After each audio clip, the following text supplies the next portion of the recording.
Calling to order this Committee on Public Safety. Today is Thursday, August 28, 2025, 2 o'clock p.m., State Capitol, Conference Room 325. Welcome to our presenters, to members of the public, as well as public members who are viewing on YouTube. Today's informational briefing is to provide the committee with an overview of the hazard mitigation planning process engaged in by county and state emergency management agencies and an after-action report regarding recent tsunami and wildfire threats from the Department of Transportation and HI-EMA, and how lessons learned from these recent events will inform future emergency management responses and mitigation plans. By way of context, or by way of introduction, my name is Della Velati. I'm the chair of the House on the Committee on Public Safety. I represent Makiki, Tatmas, Papakolea, Punchbowl, the urban Honolulu areas of town. Representative, would you care to introduce yourself? Hello, everyone. I'm Representative Garner Shimizu, State Representative, District 32, which runs roughly from Fort Shafter to Pearl Ridge. And I just learned that I have some very important warehouses in my Halava district. So, yes, we had a very educational site visits today at some of the key warehouses that service actually not just Hawaii, but all parts of the Pacific. And it really is part of a network of national emergency supplies that we depend on. Let me start this briefing by just commenting on a few things. We are celebrating the second anniversary of the Lahaina wildfires, and I learned recently, and I believe, I think I'm getting it right, we are, and I'm gonna look at Ed, we are celebrating also the 20th anniversary of Hurricane Katrina coming up. We have had a very active wildfire season. As I speak, there might even be wildfires right now that are being fought in our communities, Kunia being most recent. But even shortly after the end of the legislative session this year, we saw a fire on the slopes of Punchbowl in my backyard. So there is no place immune, no island that is immune from the threats of wildfires and all these hazards that we're going to talk about. I want to thank our presenters. We're going to start off first with Talmadge Magno, who is a very accomplished, a very reliable and expert administrator from Hawaii County Civil Defense Agency. He's going to talk to us about the multi-hazard mitigation planning process that the County of Hawaii has recently just, I think, gone through. The reason for us to start with the mitigation planning process and then move towards more after-action reports from recent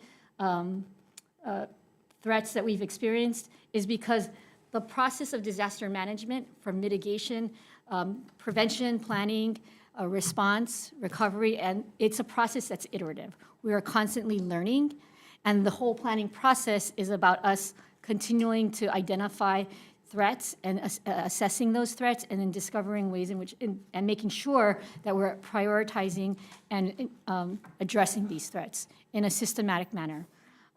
So this is not just something that we engage in from threat to threat. It's actually something that we can plan for. And I'm a big believer in planning. We have so much we need to do, and we always can be learning. The plans can always be improving. So that's the kind of context for today, and I'm going to welcome my colleague. If you can introduce yourself. Aloha, Rep. Russo, House District 46. Okay, so we're going to start off. I'll hand it over to you, Talmadge. You've got the floor. Good afternoon, representatives, Ed, and guests in the audience.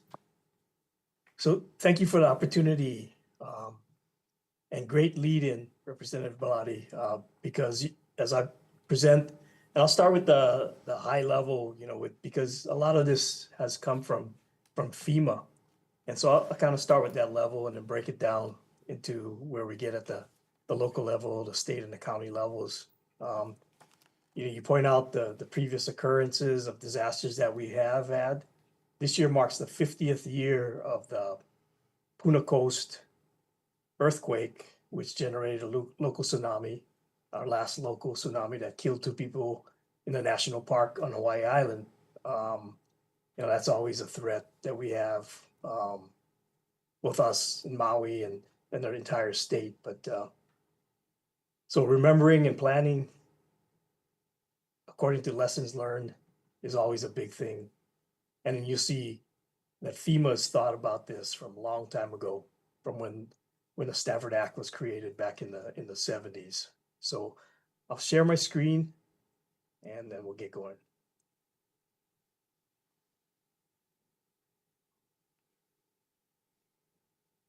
Are we able to manage it in the Zoom? You sharing your screen? Okay, I gotta confirm that you guys are seeing this. We're not seeing it, but you should be able to Okay. share from your screen. Oh, here There we we go. go. There we go. We see it.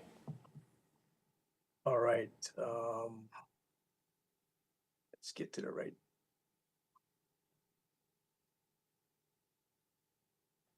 Okay, so we're in a slideshow right now. Yes.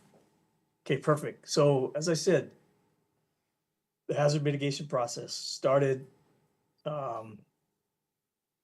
before the Stafford Act.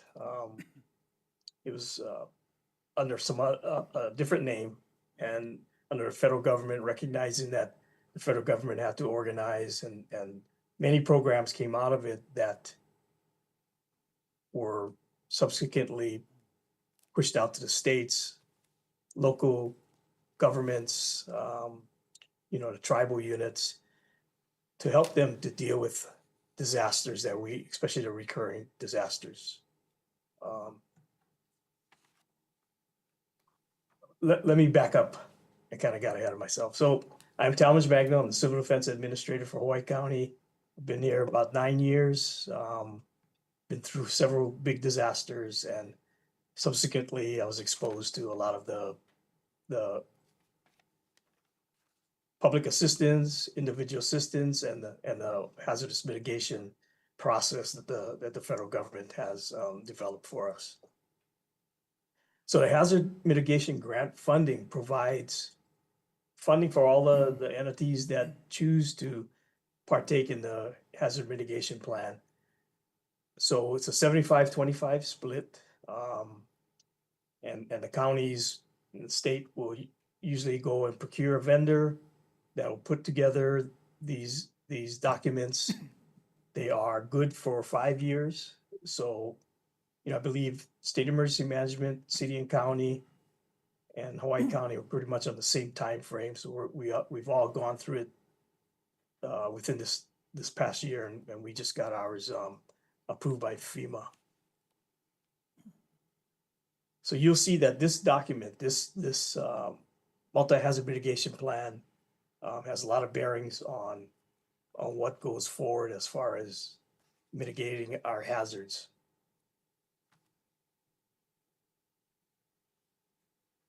So I got to apologize up front for all the writing, because that's basically what it is. It's legislation that has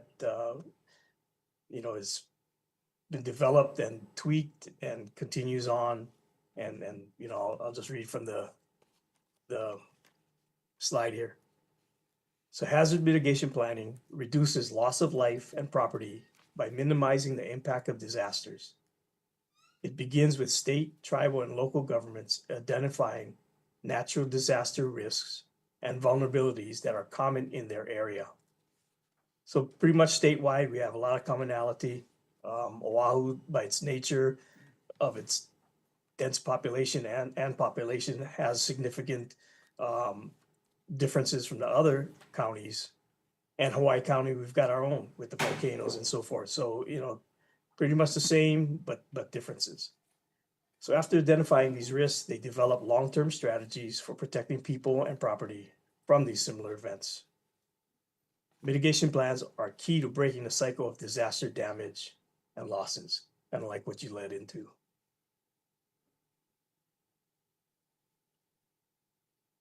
So key to the hazard mitigation plan is that it's a requirement. If you are going to receive federal disaster funds, you need to have this document. It needs to be updated. It needs to be active. So one of the programs that that provides assistance through this hazard mitigation is flood mitigation assistance. These funds are used for projects that reduce or eliminate the risk of repetitive flood damage to buildings insured by the National Flood Insurance Program, which the state participates in. So we do have flood zones. Those people should have the proper insurance, and this should cover them. A second flood mitigation assistance refers to swift current, which is the swift current effort provides funding to mitigate buildings insured through the National Flood Insurance Program after a major disaster declaration following a flood-related disaster event to reduce risk against future flood damage. So mitigation efforts for whatever caused the flooding, whether it's channels failing or cleaning up drainages and so forth. So whatever the local government, state government can come up with that mitigates flooding, this funding would apply. So another one, you're talking about fires. Well, as the grant program post-fire, wildfires can destroy homes, businesses, infrastructure, natural resources, and agriculture. They can also increase secondary hazards and leave areas prone to floods, erosion, and mud flows for many years. FEMA's Hazard Mitigation Grant Program has post-fire assistance available to help communities implement hazard mitigation measures after wildfire disasters.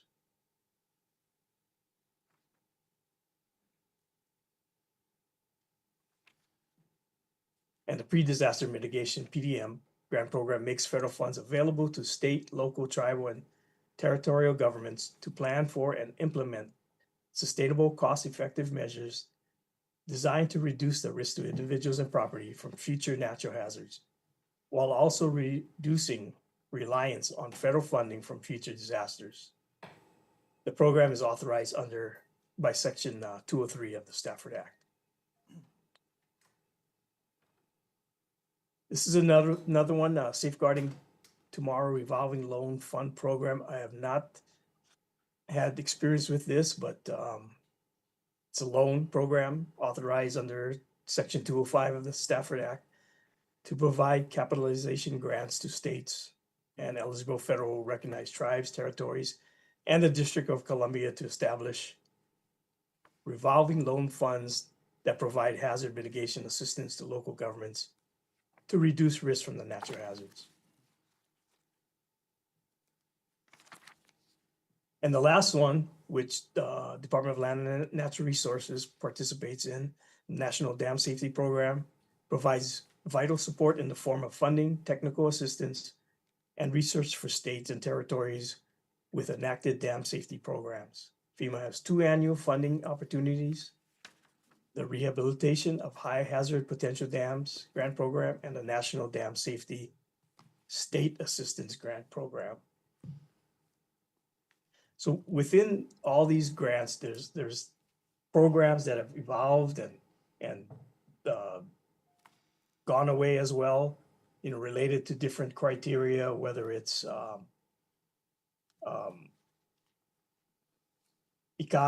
economic based, less served communities, and so forth. So, those are some other aspects that have evolved and have changed over this last administration within the funding sources for this mitigation process. So those are some of the funding sources. Now we get into the plan organization. So I'll focus on Hawaii County, and the vendors that we pick up, they all know the process, and so everybody, we're trying to get pretty much the same kind of document, so they follow this organization as well. So the Hawaii County Hazard Mitigation Plan provides a detailed review and analysis of each hazard of concern, resources, and relevant statistical information. The core planning document includes a description of the county, as well as information on mitigation planning and how the risk assessment and capability assessment were performed, in addition to providing information on the mitigation strategy. And the core plan includes the following chapters.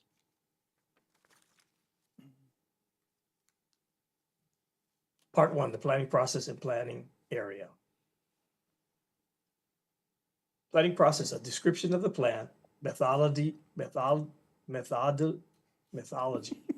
and development process, committee and stakeholder roles and activities, and how the plan will be incorporated into existing programs. So when we take this plan out and start this, start the outreach, we include public scoping, we include government outreach. We just try to get the most comprehensive participation from all corners of the island, all county, all districts, all layers and levels of government departments to get the best plan that we can come up with. So the county profile is an overview of the Hawaii County, including general information and physical conditions, land use patterns and trends, population and demographics, the economy, general building stock inventory, community lifelines, and natural, historic, and cultural resources. So you see that everything, every facet of life is looked at for this plan. So part 2 is the risk assessment, methodology, sorry. Description of the methodology used to assess hazard risks and the status of local data. So we look at the hazards of concern, identification, documentation of the process of identifying the natural hazards of concern for further profiling and evaluation. Hazard profiles and findings of the risk assessment, which is estimates of the impact of hazard events on life, safety, and health. General building stock, critical facilities, the economy, and natural, historic, and cultural resources. Then we do a hazard ranking, description and summary of the hazard ranking process.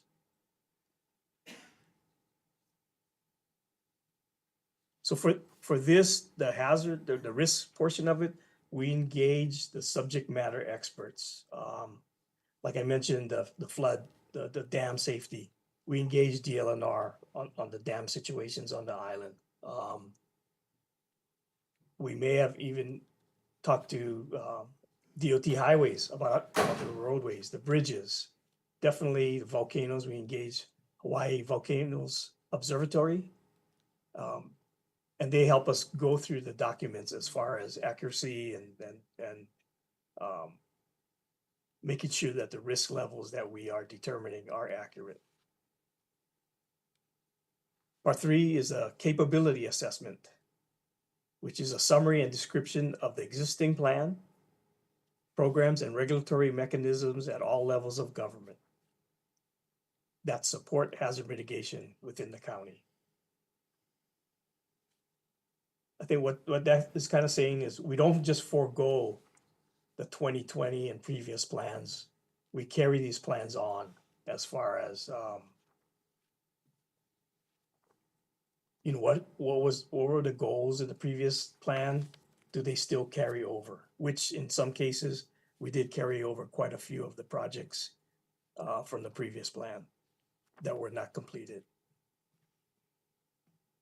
So the 4th part is mitigation and strategy.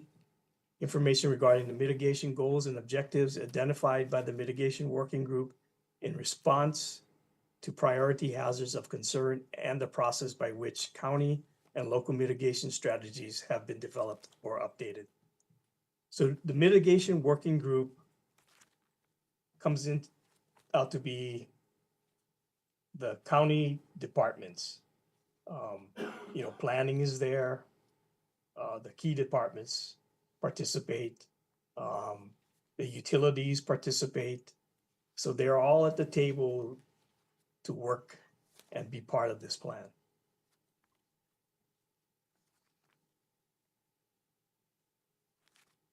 And then lastly is the continued plan maintenance for the next 5 years. It's to make sure that we are achieving our goals, that they're accurate, and that, it's basically a working document so that, you're looking at whatever mitigation efforts you're trying to achieve, match what's within this document.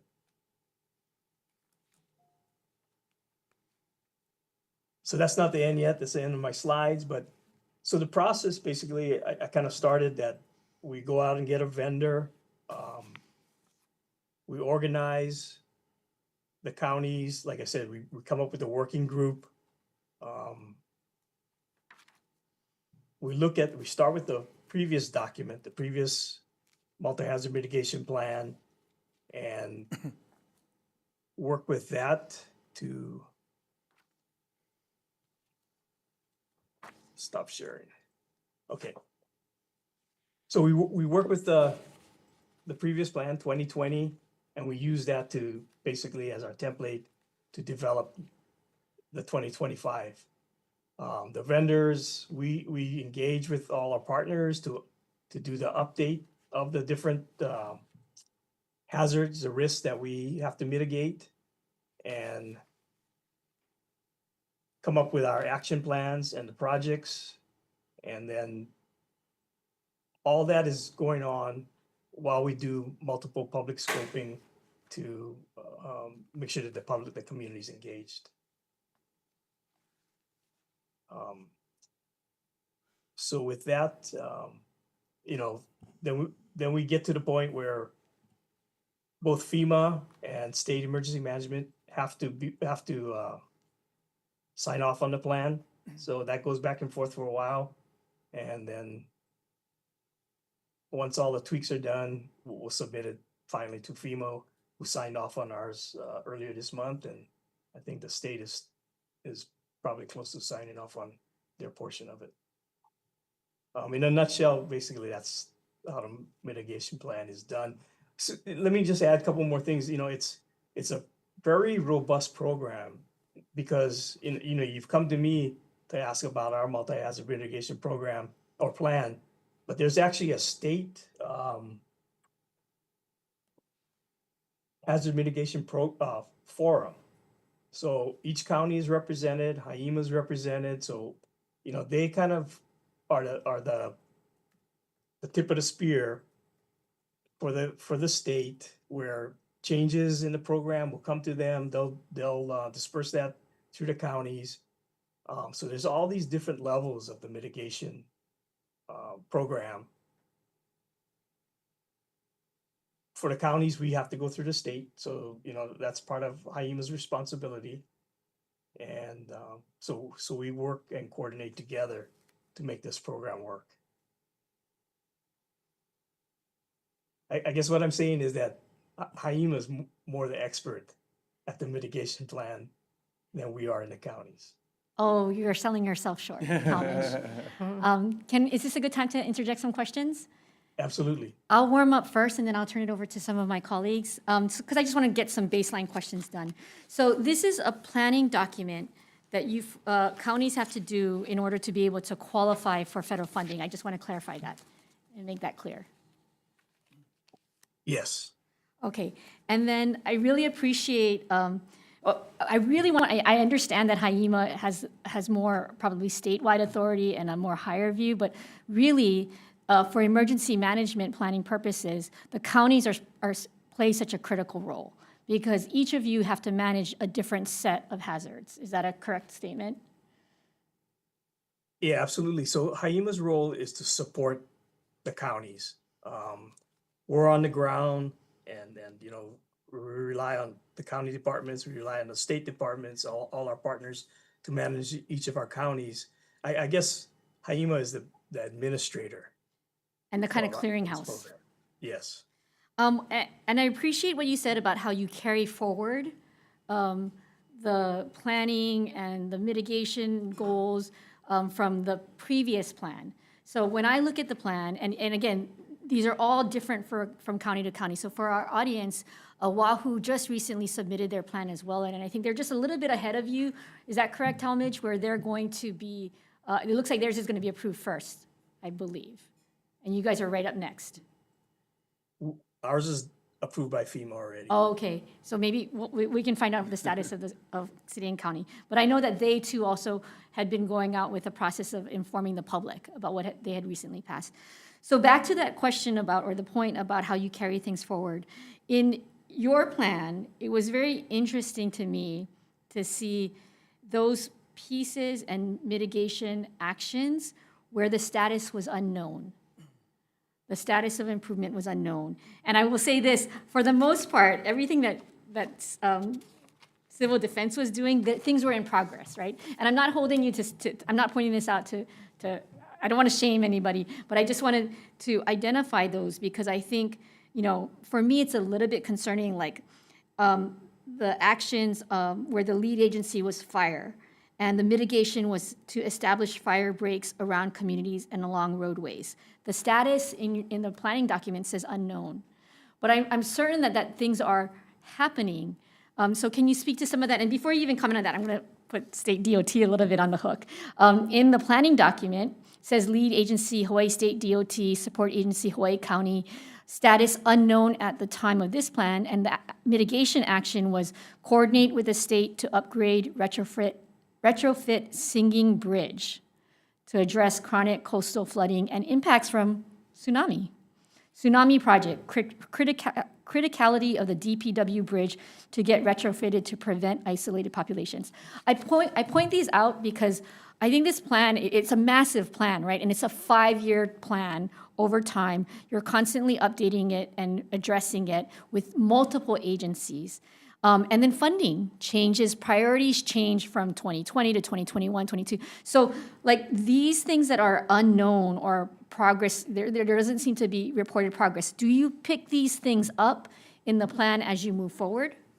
Maybe that's a question for Talmadge, and if you want to chime in, Ed, you can. Yeah, I guess I kind of stepped back when you said that because we know, especially Ed and I, that DOT put in a lot of fire or fuel breaks Yeah. around our communities. And I know, and Ed, definitely that's, his realm, but that the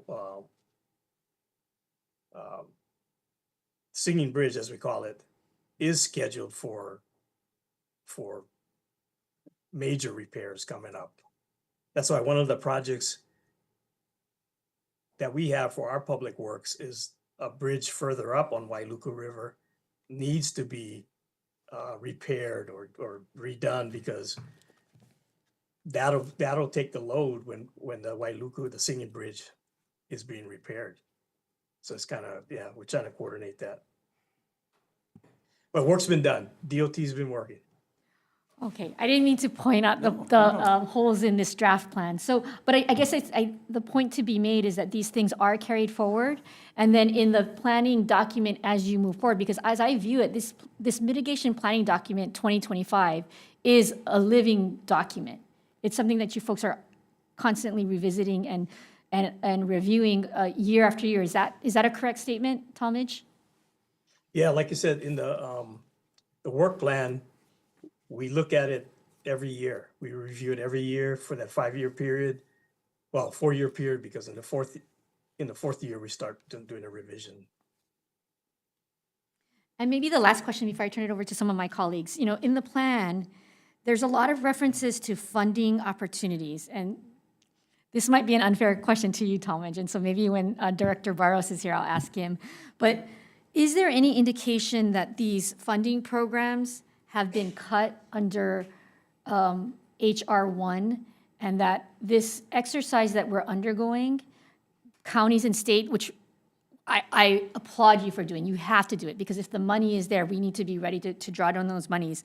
But is there any indication that some of these funding grant programs are not going to be there from your perspective? And we can ask Director Barros later.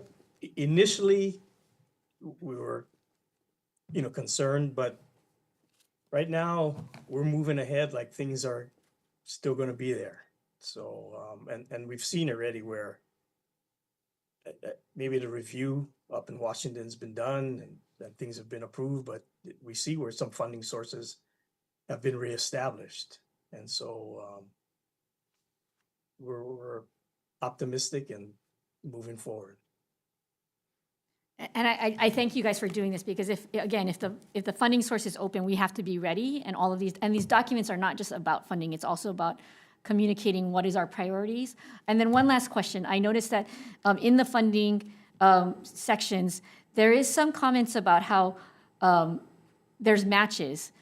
Is this plan shared with the county council, and are they also given opportunities to identify where they might be able to put in matching funds so that it's just not on the state? County council approves this plan. So they know before it what the goes needs forward are. To FEMA and state. Okay. Yeah. And we highly encourage them to participate in all of our meetings. Okay. Thank you. Members, questions? I just have a quick question. I have to bounce out to another meeting, and I'll be back. But for you, my question is, these federal funding sources, there's usually a distinction between hazard mitigation and disaster preparedness, and I'm wondering if these federal funding sources can be drawn down to support evacuation routes, which are normally considered to be more a part of disaster preparedness than hazard mitigation. But what's your experience with that? I thought you were looking at Ed. I mean, I was. And my question is really for Ed. So from the DOT side, there is no funding from FHWA for evacuation routes. They So fund. those funds cannot be used for evacuation routes? Yeah, Okay, that's what I yeah. need. So we really appreciate the funding that the legislature had given us last Yeah. year, the 15 million, to ensure that we keep moving forward. Okay, I'll be back. Representative Shimizu, any questions for Talmadge from his county perspective? No questions. Okay. All right. Talmadge, if you could just stay on, you're welcome to turn your camera off, but we might have questions for you at the end. So if you can still stay on with Yeah, us, that'd be absolutely. great. And then we'll turn it over to you, Director Transportation Ed Sniffen. Thank you very much, Chair Baladi, and really appreciate you putting this together to make sure we could talk through some of these issues as we're working with all of the county DEMs and with HI-EMA to ensure that we can get better at this whole process. I have a short presentation, just 5 slides. Hopefully everything came through. Awesome. Next slide, please. So the first slide, we're just detailing the timeline that we had for this event. The great thing about this event is we had 4 hours to prepare prior to the first arrival in this area. We looked at everything from our DOT perspective and not necessarily from the statewide planning perspective. So this is kind of what we worked off of. We got the watch at about 1:25. At that time, for DOT, that means we start coordinating with our staff to determine who's going to stay and who's going to leave. We don't want all of our staff staying because once they work through their 24-hour shift, we don't want everybody burnt. So we make sure that we parcel out those that are going to stick around as the emergency, and we're going to send the others home during that time. We're gonna look at the watch. Wait for the warning to come through though before we start taking that action on everything. Once the warning came through, because we knew we would have time, that's when we started deploying all of our staff to make sure that we took all of our equipment out of areas that would be inundated in those inundation zones. We evacuated the equipment and the personnel to ensure that they were in hardened areas outside of inundation zones to ensure that we can respond as quickly as possible after the event's done. So we did that very quickly at around 3 o'clock or so. We wanted to make sure that we got our staff and our personnel set. We reported out at 3:54. That's why we put everything under that heading during that time. The actions that we took from the time the warning came out till that report out at 3:54 with HI-EMA on the statewide meeting. During that time, we opened up Kole Pass. I got to tell you, the military are amazing partners. The base commander from Pearl Harbor and the garrison commander from the Army reached out both at the same time to say, Kole is ready for you when you need it for evacuation. When do you want to open it? And I said, now. And they said, got it. So they deployed all their people across the route to make sure that they could open everything up to ensure that anyone on the west side could use Kole Pass to get up to central area. And that was opened up about 3:15. We reported it to the public around 3:30, wanted to make sure that personnel were all set throughout that area, but 3:15 in general was opened up. Also during that time, at about 3:30, we started looking at all the projects and the contraflows that we have set up. We wanted to make sure we got rid of anything that would be getting in the way of getting people out of the inundation zones. So a non-coulee contraflow that we need every day to make sure that we get everybody back to the west side, back home, we stopped that because we needed everybody out of the coast now. We made sure that we reversed that one to make sure that we had the capacity. We also took out some projects that we had closed on. I mean, Licky Lake Highway was closed because we were doing some work at Wilson Tunnel. We took away that closure to make sure that was opened up as well. And we also looked at all of our airports. We wanted to make sure that when we started looking at our facilities, we knew what was in inundation zones and what wasn't.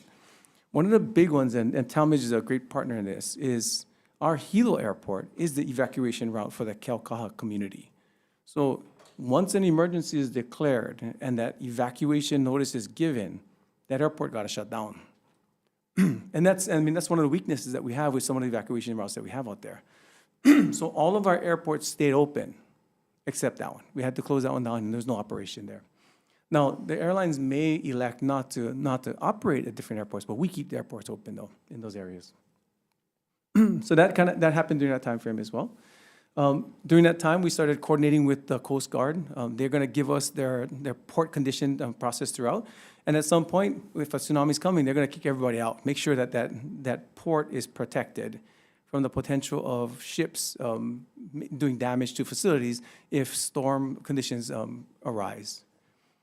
So that's kind of where we were at about 3:54 during this time frame. And of course, on all of our overhead message boards that are operational, we started putting out tsunami warnings for everybody, making sure that everybody out there saw them. By 7 o'clock, we confirmed statewide that all of the roads in the inundation zones were all cleared. And this is working with all of the counties through their EOCs. When we start this process and we get this warning, we send representatives from highways and airports to the county EOCs to make sure that we work with them. As Talmadge had said, the counties run the emergency response, the state supports.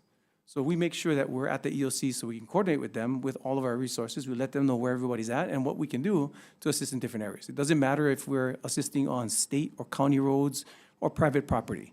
If the county says it needs to get done, we'll get it done. So that's the process that we run through. And throughout, we made sure that we worked with James here to make sure that we got messaging out to the governor for their normal reports going out to the public. Next slide, please. So during the response, as everybody saw, traffic wasn't the best when we started doing the evacuation, and understandably so.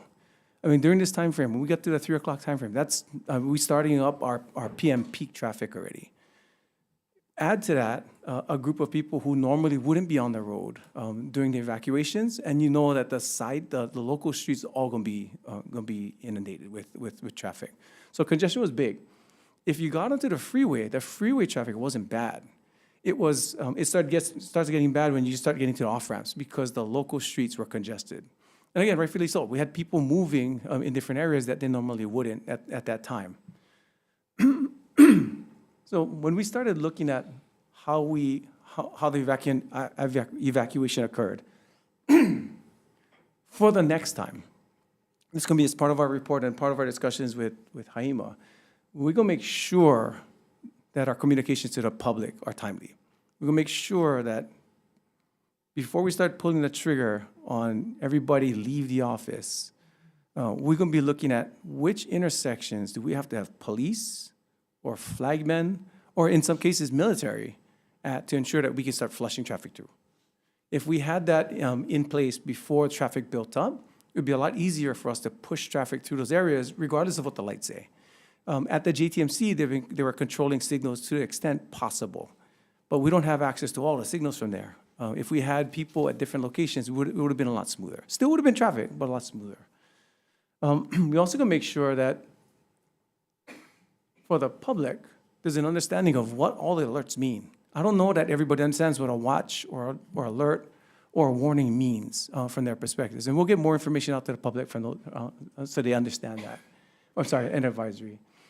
And the biggest thing for us is it was clear that not many understood where they were in the zones, in the inundation and evacuation zones. They didn't know if they were in the extreme evacuation zone or the evacuation zone. A lot of people, it took them about an hour and a half to leave their parking structures from their downtown offices.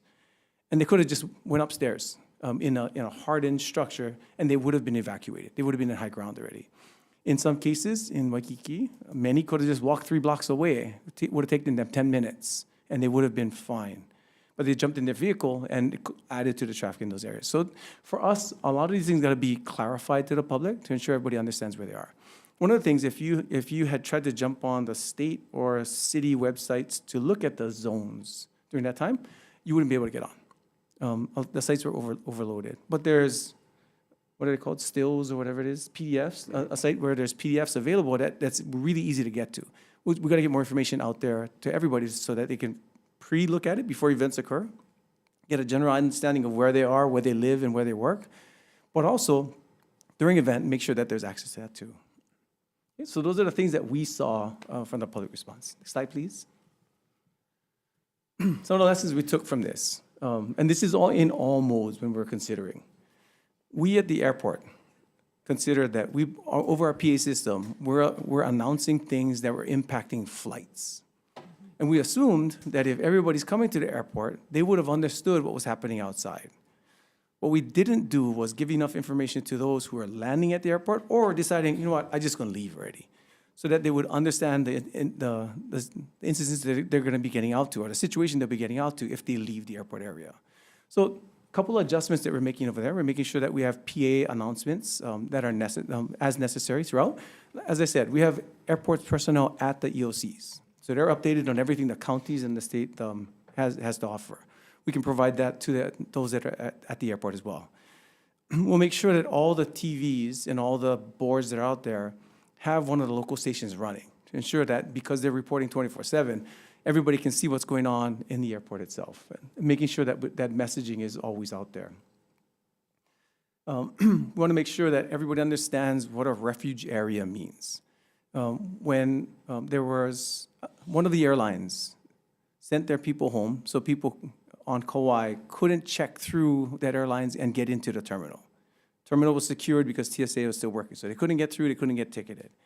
They decided instead of staying at our airport in one of our secured areas outside of the secure zone, they wanted to go to the refuge areas. So we put on a bus to get them to KCC. When they got there, they're disappointed there was no blankets, there was no food. From their perspective, they thought it was going to be an area where they not just refuge, not just a place they could stay, but that they could get the comforts of home. And it was just not the case in this kind of situation, right? So we just got to be clear to them on what this looks like.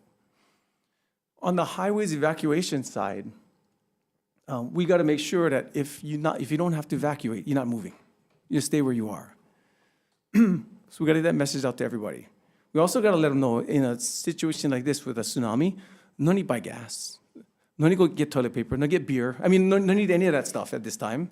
Let's stay where you are if you're in a zone that's already outside of the inundation area. And let the people who got to evacuate actually use the roadways. And we want to make sure that we start pushing out the messaging on what evacuation actually means. Whether you can walk, whether you can go vertically upstairs, all those pieces got to be clarified to the public. And of course, like I said before, we got to make sure that we can put people where they need to be to ensure that we can push the volumes through to clear as much as possible throughout. Again, I got to say, the evacuation was a success in that by 7 o'clock, everybody was outside of the inundation zones. It can be a lot smoother, a lot smoother. Next slide, please. So the biggest thing for DOT, we are modeling now evacuation criteria for each of the islands to ensure that we understand first how best to consider each of our intersections. So understand where we got to flush people, which roadway portions we should reverse to ensure that we get 2 lanes in one direction versus 2-directional traffic, and which areas we should just shut down from the beginning to ensure that we minimize the potential for people to add to traffic unnecessarily. So we're trying to see what that's going to look like. As part of this adjustment, And this is a really good thing for this last event. There was no school in session at the time. We're going to be tying into DOE to understand what evacuation means for them. Right now, the policy for DOE is if your kid is at school, don't worry about them during the evacuation. I need to know what that means, though. How are we making sure that we're evacuating kids who need to be evacuated from zones? How are we taking care of kids who are going to stay at the school itself? So once we understand that and can tie it into our plan, I think we can really understand what the transportation is actually going to look like. So our report's going to be done by November, so we can tie into the coordination with HI-EMA and with the counties.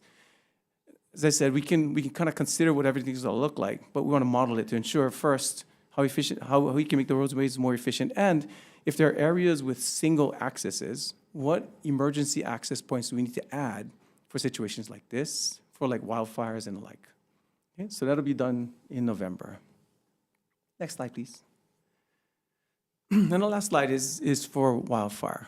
As we had talked about before, Chair Bellotti, one of the biggest things we wanted to do is make sure that we address situations so we don't have another Lahaina.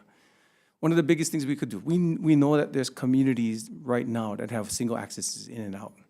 And it's very difficult for me to promise there's going to be a new roadway within the next 10 years because of cost and because of permitting. I mean, it's very difficult. But I know I can cut fire breaks tomorrow. So what we've been doing is working with HI-EMA, with the local departments of emergency management, and with fire departments to identify high-risk areas to ensure that we can cut fuel where necessary, we can cut fire breaks where necessary, and we can add emergency accesses where necessary. And again, we don't care if it's state road, county roads, or private land. We're going to do it. We started this right after the line of fires, just using our own highway funding. But last year, the legislature gave us $15 million to make sure that we can push this a lot faster. And again, even if we didn't get the funding, we would do it, especially because of the safety needs for the public. And this $15 million is going to help us push things forward a lot faster than we could have before. So really appreciate that. In addition to our fire mitigation pieces, and let me back up. So in areas where we cut fuel, there were fallow lands right now that are just overrun by California grass and invasives. We cut the grass, it's going to come back, right? So instead of just cutting it and leaving it, we're cutting it and looking at planting natives in those areas. Natives are a lot more resilient, a lot more drought resistant, and a lot more fire resistant. So we're working with one of our consultants now to make sure that we have a palette for each island of natives that we can plant in different areas when we clear the land. Sometimes the land gets cleared by itself, like in Cunha. I mean, it's getting burned right now. Once it's burned, we don't want it to grow back as invasives. We'll start looking at how we can plant natives in those zones just to make sure that we can be more resilient moving forward. And the last piece for us is making sure operationally we're tying into local fire departments during events. During events, once there's a fire that's occurring in different areas, our staff are reaching out on the highway side and the airport side to the local fire departments to see how we can help. In different areas, especially in wildland fires, there is no water source there. So we send out water trucks, from our highways group and our airports group to make sure that they can help refill trucks during the events. We also send out our airport firefighters where necessary. So if they need support in different areas, we'll send them out. One of the things we're doing, and one of the limitations we had in the past, is our airport firefighters are trained for planes, not necessarily trained for building fires or wildland fires. We'll set up training for them, or they're going to be running through the same training as our local fire departments to ensure that if situations occur, we can assist in a better fashion. So those are the adjustments that we're making on the DOT side, specifically for those two types of events. That's all I have. Thank you. Okay. I don't think I need warm-up questions for this. Any questions, members? So many questions. Do you mind if I start? Yes, go ahead. Okay. Okay, so my first question has to do just what you just said, which is with respect to handling the fires and working with the local firefighters. So in Cunha, there are a great many unpermitted structures, so there is no infrastructure for water out there. So does that mean that when those folks are building illegal structures on ag land, that the taxpayers are responsible for that additional cost of flying water in? Because that's what we saw out on our side was choppers coming in with water, and that was a community question. Yeah, so for that portion, I don't know who bears the cost. Oh. I'm just sending resources out there to make sure nothing burns. Okay, so that's fair and good. And then I guess a follow-up question has to do with the evacuation routes. And I guess I'm curious as to the extent to which you're willing to work with, you know, a lot of our older kupuna have deep knowledge of the area and routes like cane haul roads and things that are not currently being used for any purpose that's public. But I would like to work with you and with my community to identify routes that could be opened up in case of a fire. And then I'd also like to work out a plan, like who gives that signal and who is responsible for those openings and what would that look like? Yep, So, makes sense. okay. And is that something that you're doing with various communities? Because, I mean, for us, you know, that whole part of my district is in the tsunami zone. So they all need to evacuate, and they did not feel like they were able to do that effectively. So that's why I'm asking the question. Yeah, of course. And for us, we felt the best way to make sure we get community input is to give a straw man out there. Make sure that there's something. The last thing I want to do is just go out to a community and say, what you think? I mean, and, right? This doesn't go well. So I want to make sure that we have a plan together, put a plan Yeah. together, model things out, say what we think makes sense, and get input on what would be better. Okay. And we'll also come to you with our ideas. Yeah, perfect. Okay. Thank you. I don't think Representative Pruso ever has a lack of ideas, which I really appreciate. Representative Shimizu. Thank you, Chair. I'd like to echo that question of working out with you a bypass road strategy, so I can get together with you later on, I guess, yeah? Perfect. Sounds good. I had a question regarding your presentation when you explained the tsunami situation and analyzing it, you know, seeing what you could do better. And you mentioned identifying like safe zones, yeah, where people can really stay and not add to the traffic and so forth, yeah.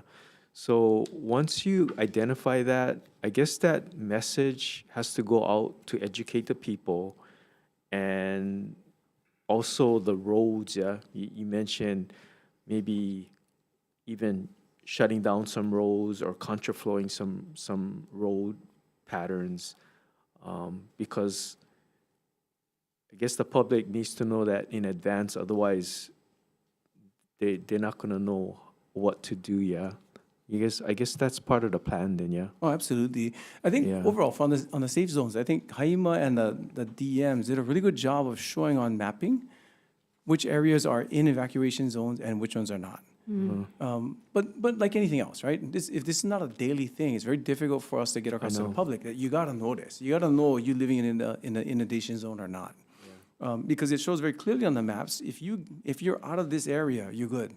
If you're in this area, you should evacuate. But we just gotta get the messaging out a little bit more effectively to the public. And I agree with you on the plan for evacuation. We gotta get more information out to the public, and we will. And they're gonna forget. And it's fine. All right, I mean, and it's fine, because we're just gonna have to keep getting in front of people during tsunami season, or during hurricane season. This is what evacuation gonna look like. Or when an earthquake occurs that doesn't generate a tsunami, we can put out more and say, hey, but if it did, this is what it would look like for your community to evacuate. I think we just gotta get better. We gotta take more opportunities where available to get more information out there to the public. So maybe printed literature too, so that they have it in front of them, they can study it and know it. I guess it would be good to have like public hearings and discussion, because even if, let's say, you identify all this and you say, oh, you're in a safe zone, just stay at your office, your kids are safe at school, you know, the mentality might be, no, I like go home, you know, I like do this or whatever, you know, how do you kind of like manage that too, yeah? And that's fine. And people gonna want to go some places, and we're not gonna stop them. Right, but we're right. gonna be telling them, you stay where you are. You're gonna be safe, and you don't have to deal with the issues. You jump in that traffic, gonna be 3 hours. Right, at least giving them the option, Yeah, yeah. and if they choose that, that's fine, because everybody who got out of the inundation area and was on the freeway was safe. They were outside of the inundation zone. They were safe. Took a long time to get home, but they were safe. So for me, I'm not into telling people what they can and cannot do, but I will give them options to to ensure that they understand what safety looks like. Good job. Thank you, Director. I have some questions. So actually, the experience for me during the tsunami here on this island, I live downtown. I ended up walking home. My husband got out, and I live literally like maybe 10 minutes away, living in Makiki, right?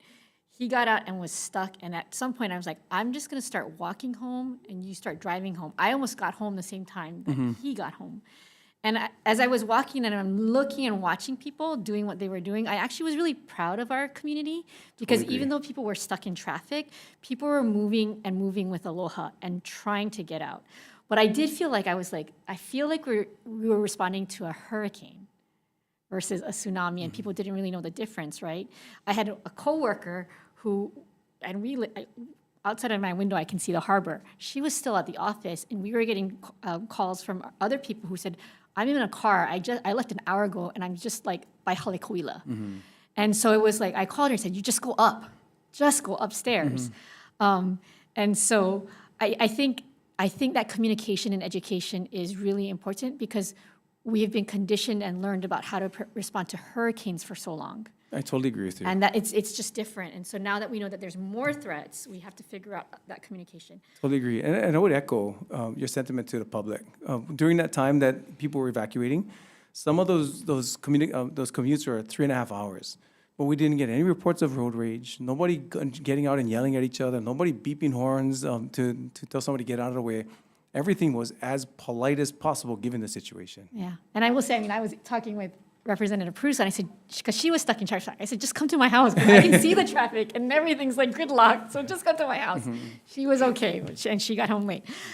Here's the question I have, because it perked my ear when you said Hilo Airport is an evacuation route, so they were the only airport that had to close down. And then you said airlines, they chose to shut down.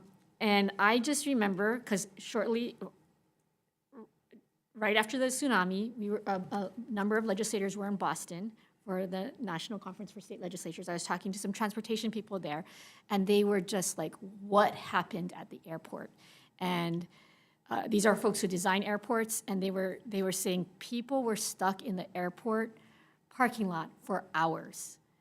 And I am wondering, because we just had this experience as the Public Safety Committee today, where we were able to visit the emergency warehouse for the healthcare management kind of, the industry, right? If the airlines themselves were independently deciding to shut down, which I understand why they would, is there any group at the airports where they are coordinating things? And this is not to say that it should be you, Ed, coordinating these things, but if industry, as a matter of their own protocols, decide to do something that then causes this impact, because I will tell you, when people in Boston are telling me and asking me what the heck happened, and then they're showing me TikTok videos of people just going kind of crazy in the airports, and poor Hawaiian Airlines staff members just announcing things, it seemed not coordinated. Is there, in the after-action planning process, a way for the private folks to kind of hooey up and figure out what they can do in their area? Absolutely. So we do have a group that coordinates. We have an EOC specifically set up at the airports, and all of the airlines are there. So we know exactly who's going to operate and who won't. And we talk to them about their messaging to their communities to ensure that everybody understands it. Which is why for us, we always recommend before people come to the airport in these kinds of situations, always connect up with your carrier first before you come down. That being said, in these kinds of situations, so if it was during that cloud strike time, right, when everything went down, the airlines were on the hook for taking care of everybody. In their contracts, they say extreme weather, act of God. So they are no longer responsible for taking care of, and that's the way the situation is. So they're no longer responsible for taking care of the reservations or hotels for any of the passengers that may miss the flights because they stop services in those areas. So we housed 1,500 or so passengers at Honolulu Airport, another 1,500 in Maui, maybe like 500, I think it was in Kona, something like that. 50 or so in Kauai. So we had different passenger counts at different airports because those airlines were shutting down during the event on Maui specifically because it's an inundation zone. but they're definitely going to start up as soon as they could. So we wanted to make sure that we could keep everybody as comfortable as possible in those areas while the airlines were deciding when they could go. But again, when you start looking at the contracts for airlines with their passengers, there's specific events they say they're responsible for and others that they're just not. And in those situations, we try to work out as much as possible to either keep them safe or send them out someplace else.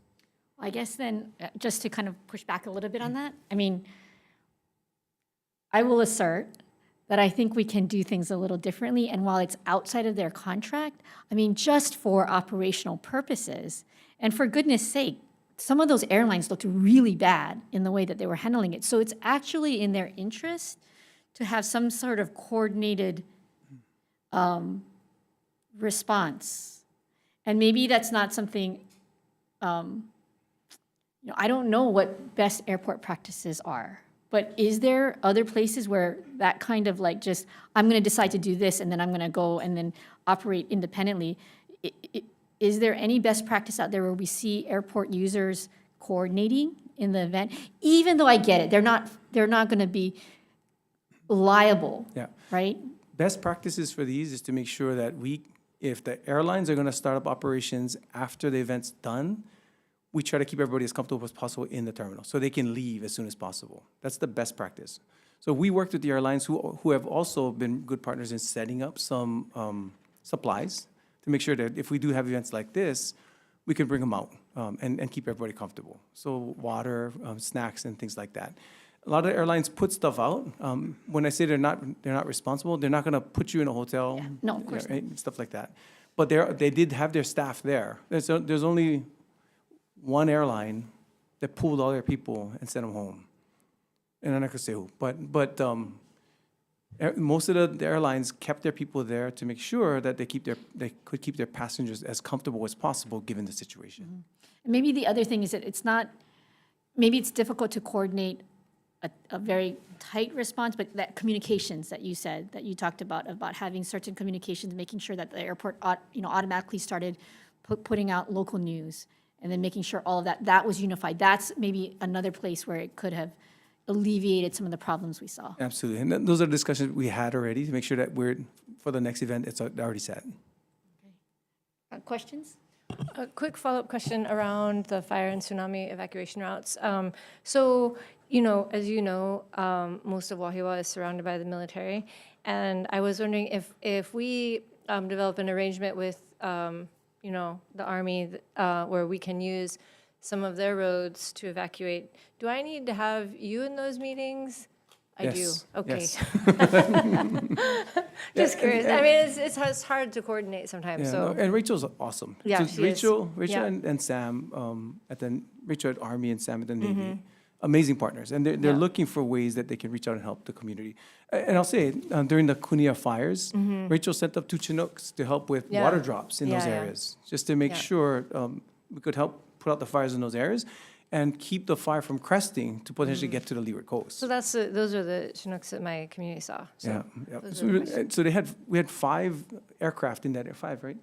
5 aircraft in that area running water drops throughout Yeah. while Honolulu Fire Department was on the ground taking care of things there. So awesome partners, and Yeah. and happy to talk to Rachel to see how we work Okay. things out. One of There the are things that we're gonna have routes. to work out with them is what security looks like. It was easy to talk about securing Kolekole Pass because it's one route through the area where Yeah. they could portion everything off. Yeah. A little more difficult if we're talking about different routes running through that base because they still got to maintain security there. Yeah. It's mostly East Range. Last question? Go ahead. Yeah, related to Chair Bellatti's question regarding the airport and coordinating that, I guess because we saw the Hawaii Health Emergency Management, how they are like the hub and they coordinate with the different health providers, like airport, the private airlines, or other private industries which are significant. Is there that type of connectivity as far as communication and coordination and compliance, I guess? I wouldn't say compliance, I say partnership, because we had an EOC set up with all the airlines there. All of our airline partners were there. All of our ARF people were there to ensure that from a health and safety Ed, perspective. can you, for the public, what is an EOC? Oh, EOC, that's the Emergency Operations Center. So we call it an EOC, even though it's not part of the statewide network that's set up. We call it that because we want to make sure that we bring everybody to the table to be partners in all of this. So all of our efforts and our actions are coordinated with all the airlines that are there and our concessionaires. For Host, who runs our concessions, they kept everything open for all of our passengers who were stuck when they normally shut down at about 11. They kept it open throughout to ensure that everybody could still buy stuff if they needed it. Okay, thank you. Before we move on to our last presenter, I just want to acknowledge that Dr. Randall Collins, who was invited here, we put him on the agenda because we were trying to work out the schedule. It did not work out, so we are going to invite Dr. Collins back. City and County of Honolulu is also in the same hazard mitigation planning process as County of Hawaii, and what I wanted to highlight was how different each of the counties were. We probably could spend a whole 6 hours on City and County of Honolulu, so we will invite him back at a time that's convenient. I want to switch now to our next presenter, Administrator James Barros, and this is actually a really good kind of segue because, you know, we heard the mitigation planning process. We learned just now the after-action report from the tsunamis and wildfires that we've seen recently. HI-EMA really has kind of the kuleana, the responsibility to help with planning overall, from mitigation to response and after response. And so if, I'm going to just turn it over to you, Administrator Barros, commenting on any of this, all of this, and then we'll open it up for questions. I do want to just link into what Ed said about the airlines and that EOC. There is a connection back to the state EOC through our business EOC. So there is that connection back to them.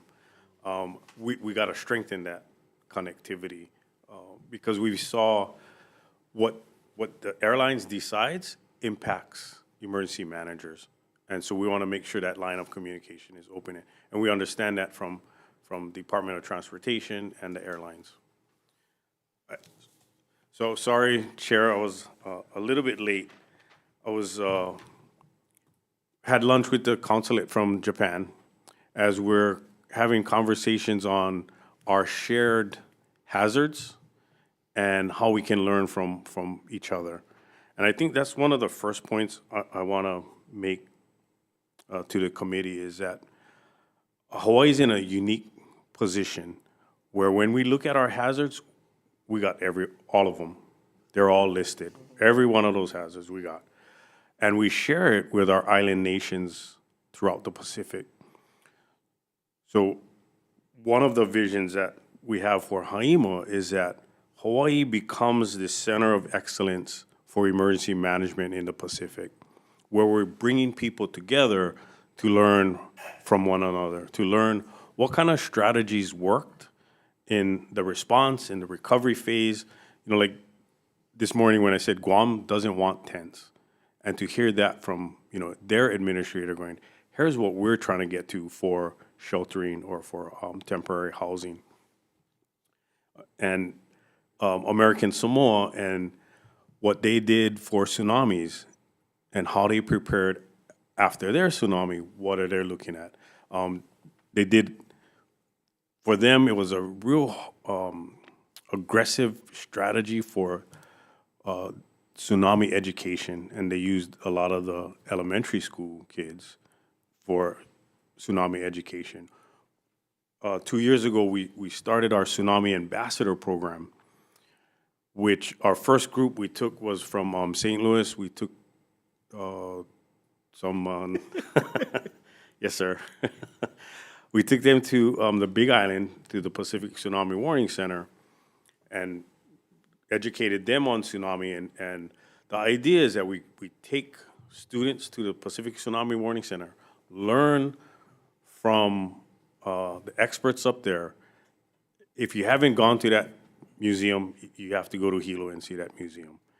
And just the display and the stories that are told, learn that piece and then bring it back and then now educate other elementary students.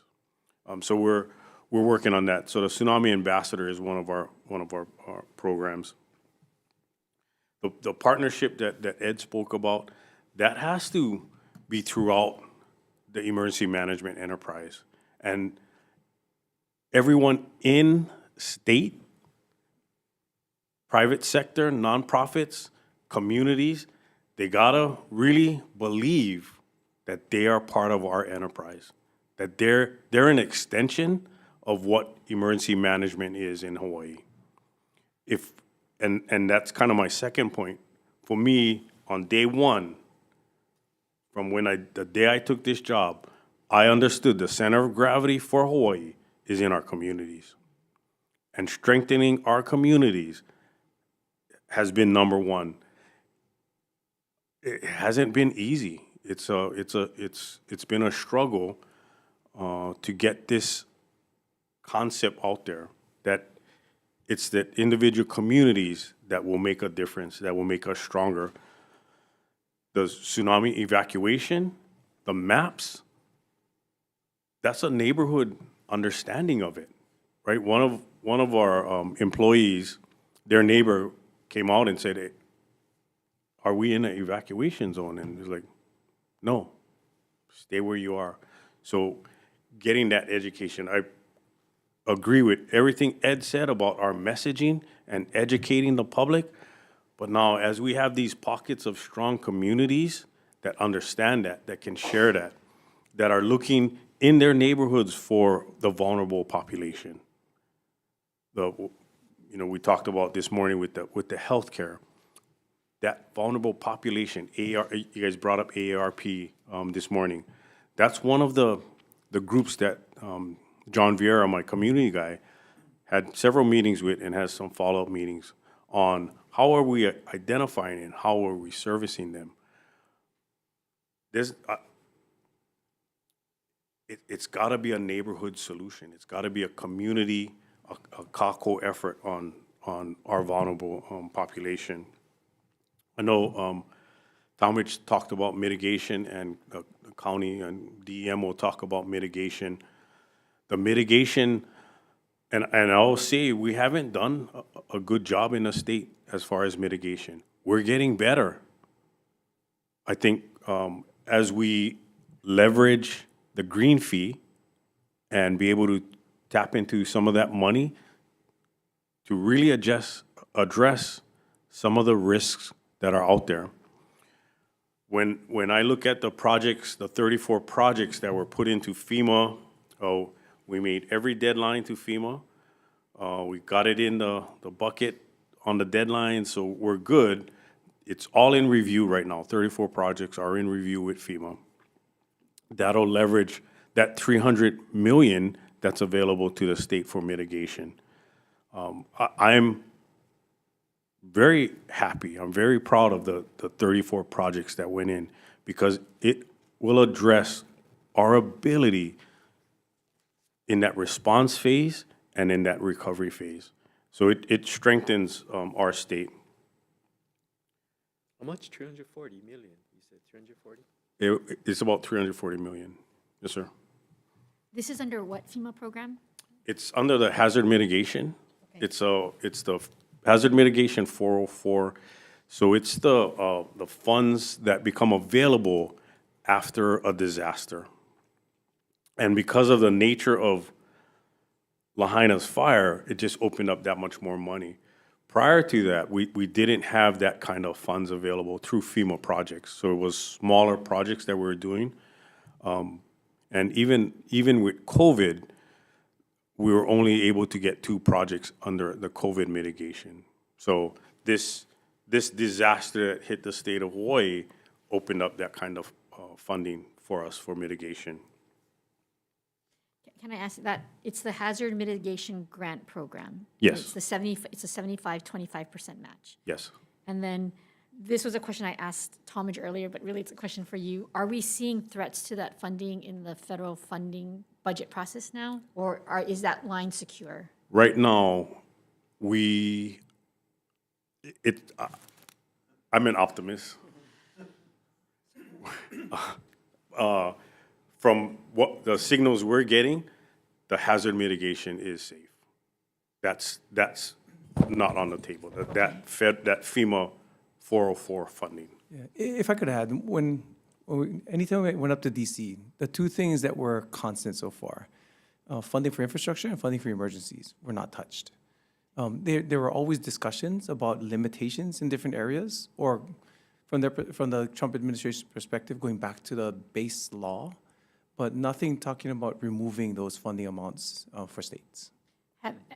But we had to clean up the applications to ensure that there was no climate change, there was no DEI, so the application had to be Trump approval, that level. So the focus on emergency and, okay. Risk, mitigating risk, yes. That is a good thing to hear, but I also know that anything can happen in politics, so it's something that we should continue to watch. Yes. Sorry, I interrupted you. Go ahead. No. So with the center of gravity being our communities, I know Talmadge said, it's emergency management. It's executed at the county level. We're in support of the counties, and when Ed talks about the tankers going out to support the fires, we're supporting the first responders. When in Cunha, I think at one point, there was at least 8 aircraft in the air from county, DOFA, National Guard, and Army Aviation. And part of it was ensuring that it didn't crest and then get the wind to push it down into the other side of the island. So we're coordinate at the state, and then FEMA will come in and they'll help when there's a presidential declaration. What we anticipate is our ability to get a presidential declaration. The threshold went up a little bit. So it'll be a little bit harder for us to get the president to sign to saying, yes, Hawaii is in emergency. So my final point is that all of this is great, but we have to exercise it. We have to test it. So when we looked at the tsunami event, nobody got hurt. Everybody evacuated. A lot of lessons learned. But in my mind, it was another battle drill for us because nothing happened. So we got to continue to exercise, and Major General Logan has a vision for us for 2027 so that our Makani Pahili, the federal military and their HUREX, and the National Guard's Vigilant Guard is all combined into one exercise, and we're exercising from the state level to the county level, first responders, all our departments, all our agencies are looking at the concept right now is we go into a hurricane, we do this pre-impact, we do a response, and as we're doing the response, our adversaries take advantage of that, and they pull us into extended cyber threat, into possibly a homeland defense scenario. And we're trying to capture all of that in one exercise. And it'll be our ability to test everything that we're doing. So at HI-EMA, once a month, we test the sirens. We turn we test all our sirens once a month. We test our generators. We test our water purification. We're testing all of our systems. In 2027, we want the entire enterprise to be testing, where ideally, we would have communities as part of the play, as part of an evacuation, as part of a hub, as part of a distribution site. So that's exercises is a critical piece for us, and we're really pushing for 2027. That seems like a very short time away. Seems a little bit ambitious. Yes. Okay. I'm thinking about, I know that Representative Pruso has a very active HI-EMA. So it would be interesting to see and test those. And I know that in urban Honolulu, I have some pockets that are starting to test resiliency hubs that are working with Serene. Maybe we can bring in those community folks to brief the committee. Because again, each community is going to have a different kind of response. And so, So it's important that the communities feel connected and are part of the county's plan. They have to be connected to the county's overall plan. Because there's going to be great community efforts that are out there that's outside of the government, that's outside of everything that we're doing, everything that we know is happening, that'll take place. But the best case scenario is that all of these communities are networked and part of our enterprise. So right now, the HI-EMA program for the state, that's the program that we're pushing at HI-EMA to say, well, here's what we have, because what the program will do is provide training, education, some frameworks for the community to use to strengthen their response plan and their recovery plans. And then part of it too is there's upfront in the program, there's kind of a evaluation of what kind of hazards am I facing in this community. So we'll walk the community through that too. So that's why from HI-EMA, we continue to push HI-EMAs. okay, so for the committee and the community at large, is HR generally funded, or is it specially funded? It's a FEMA grant right now in EMPG that's funding my community outreach piece. And is that under threat of being cut? Not this year, and not into the next year either. So for EMPG, we're pretty safe for the next 2 years. Our tsunami ambassador program is funded by NOAA, and we think we'll see a reduction in some monies, but we'll get something. That's what I'm tracking on for the FEMA side. Questions? You mentioned emergency sirens. For my district, would I be able to get like a location of all those sirens and if they're in working order? Yes. So on our before I answer that question, Ed brought up the websites crashed, right? When everybody clicked on, they wanted to see the map. We found, for HI-EMA, we found the problem. It was in older, some kind of coding. The IT guys gave me a full brief. But what they're telling me now is they found a fix. They upgraded it. And what they're going to do in the next week is they're going to test it with load so that they'll see the kind of load that we were getting during the tsunami and ensure that the platform is stable. And for the sirens, there is a siren map on our website that shows the status of our 400 and plus sirens throughout the state. And then you can zoom into your district. What you'll see black sirens. That means they're out of commission. We're replacing them. You'll see a red siren, and I have to use contractors to support that. A yellow siren. So red, yellow, they don't work. But yellow is our state employees can go out there. It's either the battery or there's some kind of electrical issue that we can fix. HI-EMA can fix that.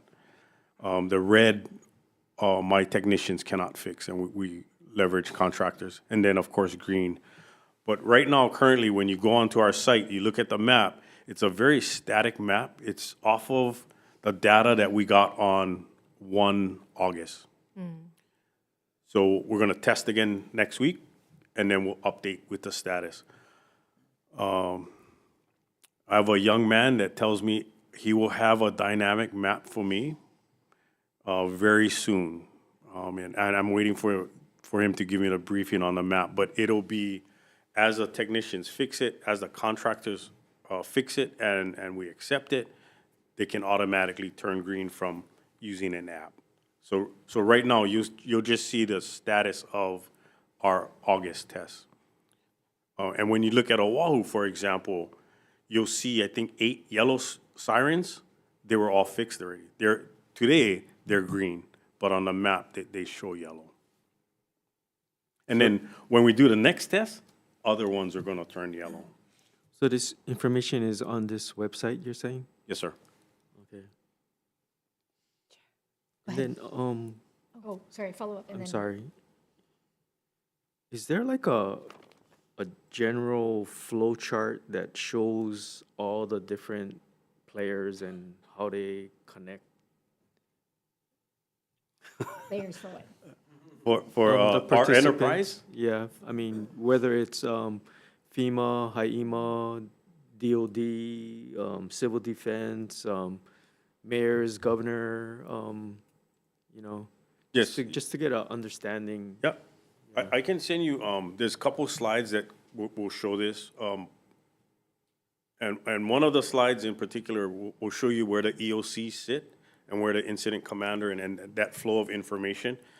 There's another one that will show once we get the presidential declaration and we get the partnership with the defensive coordinating officer, he'll come in and then how does that tap in and how does US Indo-PACOM and that information flow happen? So there's a few slides that we can get to you, sir. Thank you. Thank you for being here. You know, we've been working in our community in Wahiawa since 2019 on the HI-EMA process, and we have a structure, and we've actually like developed it further so that we have 35 neighborhood coordinators who all have walkie-talkies, because we were really thinking that for us the most important threat was the hurricanes. But we really struggle in Wahiawa because we have not been able to identify a structure that even can be improved for the sake of shelter. So I am curious about whether that is going to be revisited, because Wahiawa is also the evacuation destination for most of the North Shore. And we saw that in the tsunami, like the community was packed, but there was no place for them to go. So yeah, I guess those are my concerns, that we're working at the community level and we're like putting our resources into it, but we need to be met on the other side by the state, and if HI-EMA can help us prioritize or identify at least a single shelter that we could fortify. Yeah, we've been socializing the idea of community readiness centers. And that would provide that our communities with this place to hunker down. And in this readiness center, you would have backup power, you would have backup communication, you would have some commodities.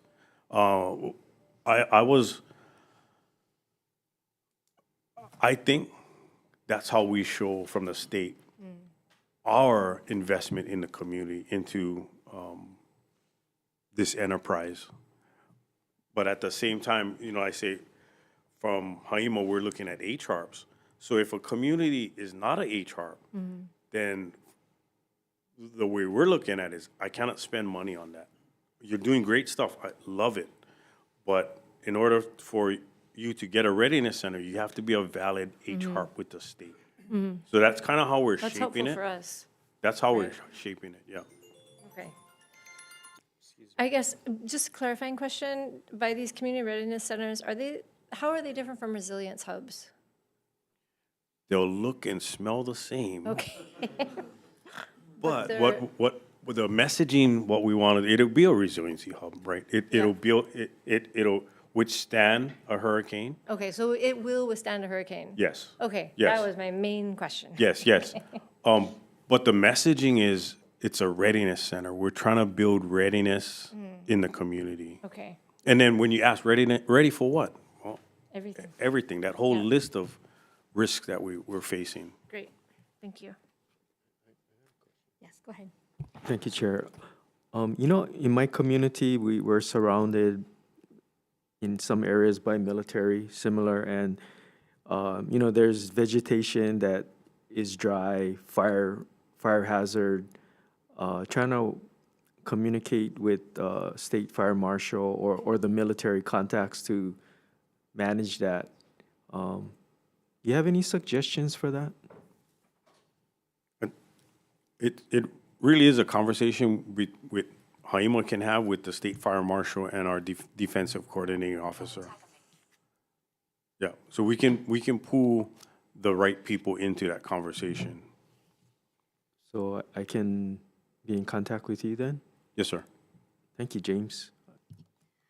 Okay, I'm going to have one more set of questions for Administrator Barros, and then I want to open it up to everybody. And if Talmadge is still there, if you wanted to turn on your camera. But this question is actually directed towards Administrator. So I really want to say thank you for addressing the sirens question. And I think, you know, given the focus on the broken sirens, that's been a serious concern. Do you want to add anything more to that about how you folks have any kind of like regular planning process to address when sirens are broken or you identify them as broken? What's the timeline on the fixes for them? And it must differ depending upon what the break is. From day one of taking this job, the challenge is looking at the sirens and how can we expedite getting these sirens repaired. And we're looking at saying the sirens in the tsunami inundation zones along the coast, that is our priority. We gotta ensure those work. And what we did this year is we kind of broke it up a little bit, and we said some of these tsunami sirens, I'm going to use federal money to fix. So we're leveraging some federal money. Normally, it's through CIP, and we go through that process to get it fixed. And you know, the CIP process is I'm going to come to you guys this year for money, then I'll get it, then I got to go to DAGs, and I got to do a contract, and it's a long tail to get a siren fixed. So we're trying to front load a lot of them so that we can expedite getting them fixed, especially those in the inundation zone. We haven't, in fact, at one point, I was gonna go to the governor and say, give me an emergency proc so I can just single source contract, fix all the sirens. That got shot down by the AGs.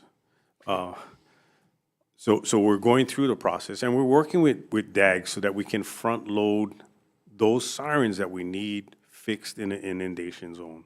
Because, we recognize that there are some sirens that have been broken for a long time. Okay. But it's working the system and getting, I think, a better working relationship on the sirens, on the funding into DAGs. Okay. Now, the sirens are just one part of the communication system in the event when an active emergency is going. So I have been somewhat confused, and if you can clarify, there are different alert programs. Is there a different alert text system for each county? And then does the HI-EMA ever send out any text alerts as well? If you can speak to both of those. Yeah, so every county has their alert system. So for example, Talmadge will use Everbridge. They push out Everbridge. Maui just started with his Genesis. Kauai and Elton will use Winds, and then Oahu just stood up their H&L alert. So those are county messaging platforms. At the state level, we do have the wireless emergency alerts, so the WIA, and then we also have the EAS, which the counties also have access to. So we both have access to this.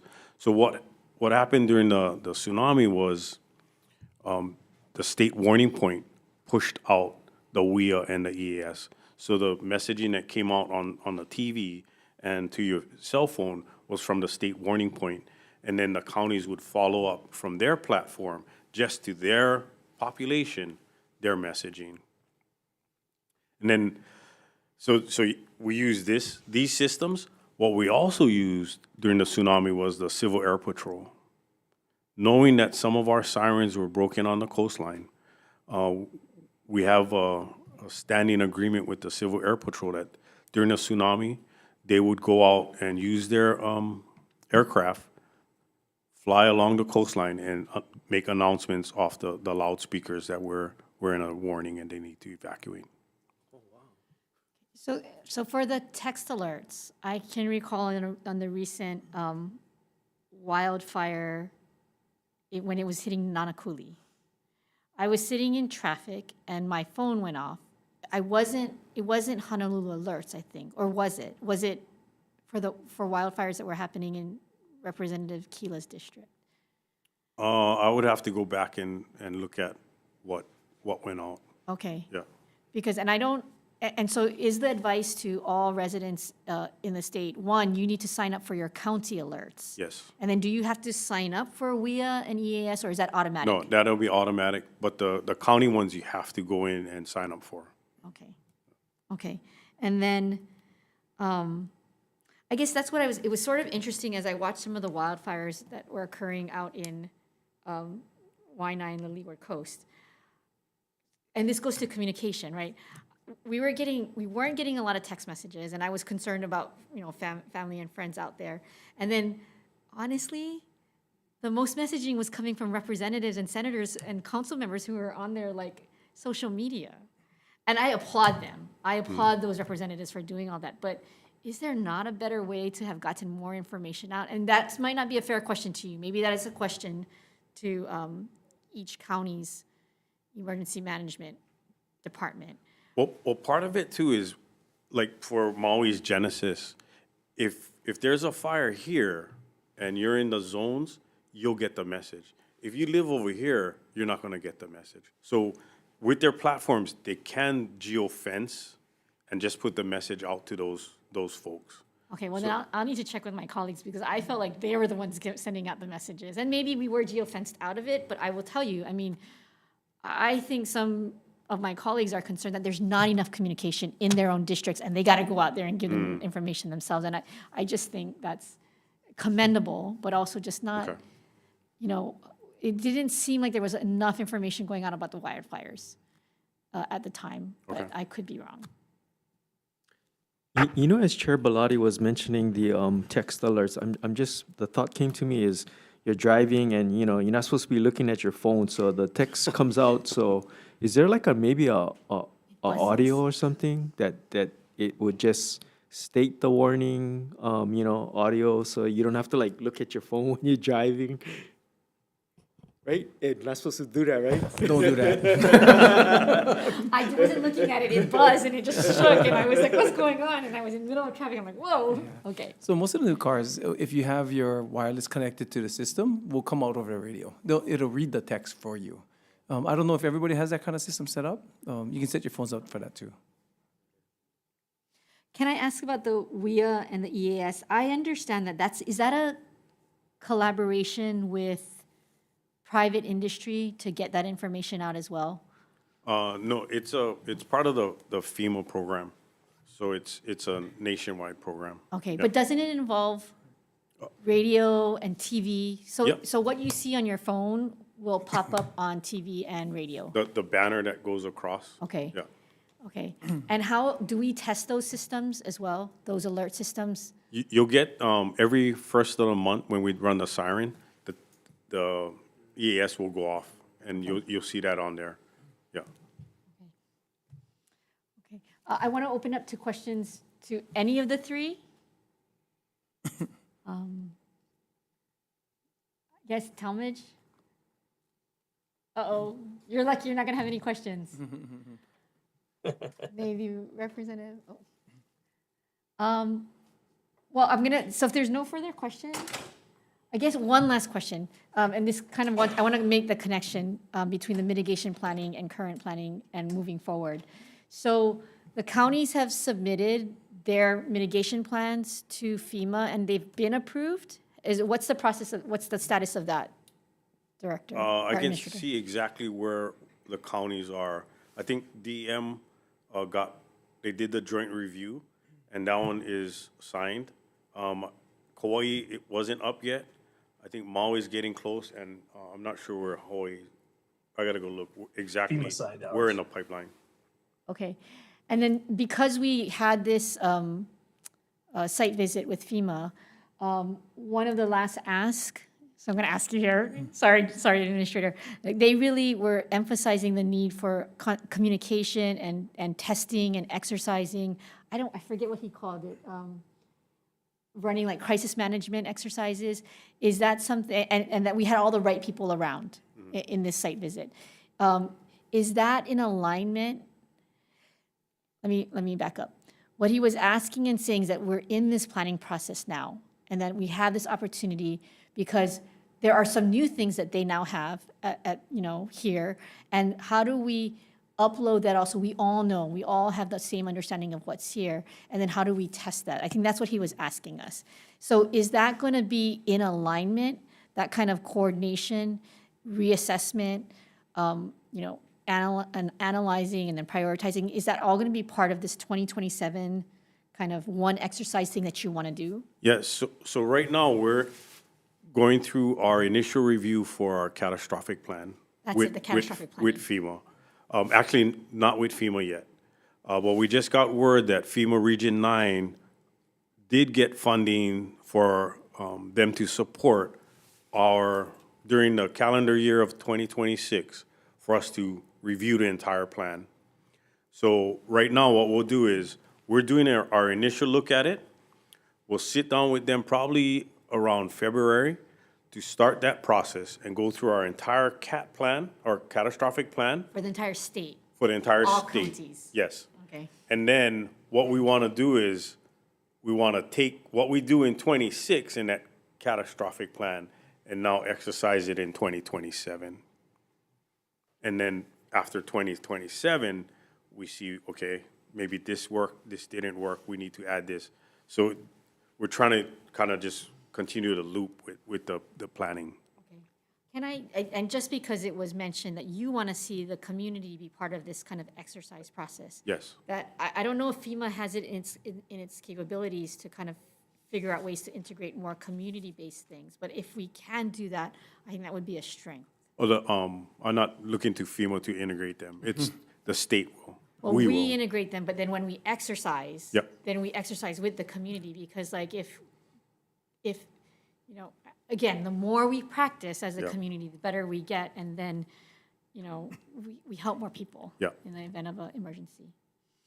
So I think I have all my, well, I don't always have all my questions answered. I have more questions every time I read something new. So I think this is a continuation of a conversation. I do know that we can dig more deeply into what each communities are doing in their HARPs, and so that might be for a future briefing. I want to leave our presenters with a few comments. You guys can make some closing remarks, and then Representative Shimizu, if you wanted to close, and then we'll just adjourn. I will give it first to Talmadge, since you have been off the, do you want to, or you can have a few minutes. Think about what you want to say. I'm going to throw it to Director Sniffen. He's always good on his feet. So closing remarks, Director Sniffen. Thank you, Chair. Really appreciate you inviting us here, and with the right people in place, with the state and the counties who run the emergency management throughout.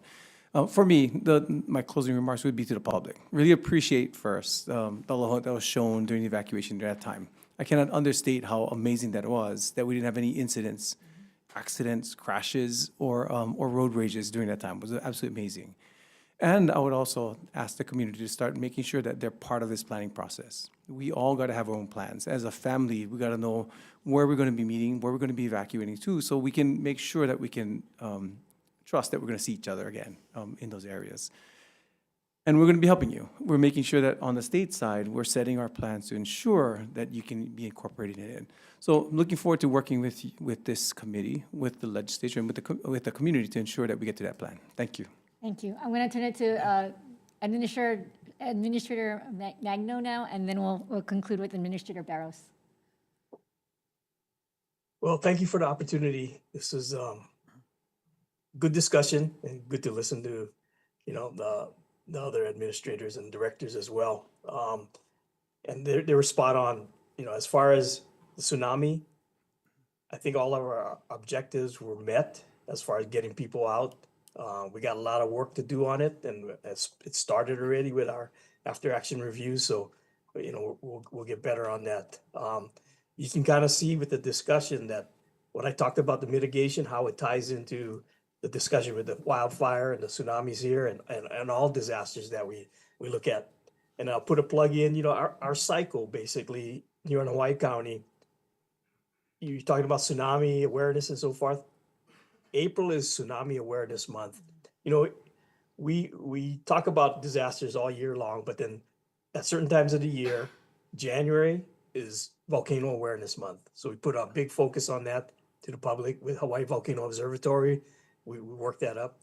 April is with the museum, as Administrator Barros talked about, the Pacific Tsunami Museum. We work with them, outreach to all the community as far as tsunamis. So there's opportunity year round, plus those focus months to get the information out. But thank you for the opportunity today, and I hope you can use my notes with your guys' information as far as mitigation understanding. Thanks. Thank you, Administrator. And thank you for taking your time out of your busy schedule and joining us from the neighbor island. It's always important to me that we have voices from throughout our state. And then on that note, Administrator Barros. Oh, Chair, appreciate the opportunity to talk to the committee. Like I started, I think Hawaii is in a very unique position that we can learn from other island nations, and we can be this center that pools this lessons learned, and the scientists, the emergency managers, the first responders here and become the center of excellence for emergency management. Thank you. Representative Shimizu, any last comments? I just want to thank you, Chair, for arranging this. Thank you for the presenters, and I'm just so proud of the people that represent us and of the effort that you are doing, and I have the highest respect for all of you, and thank you for your service to our community. So again, I want to extend my thanks to the presenters. We have so much work to do. I know communities are concerned.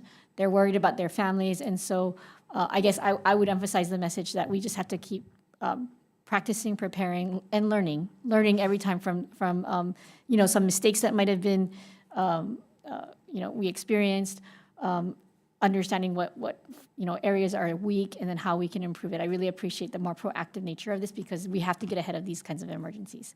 So on that note, thank you all, and we are adjourned.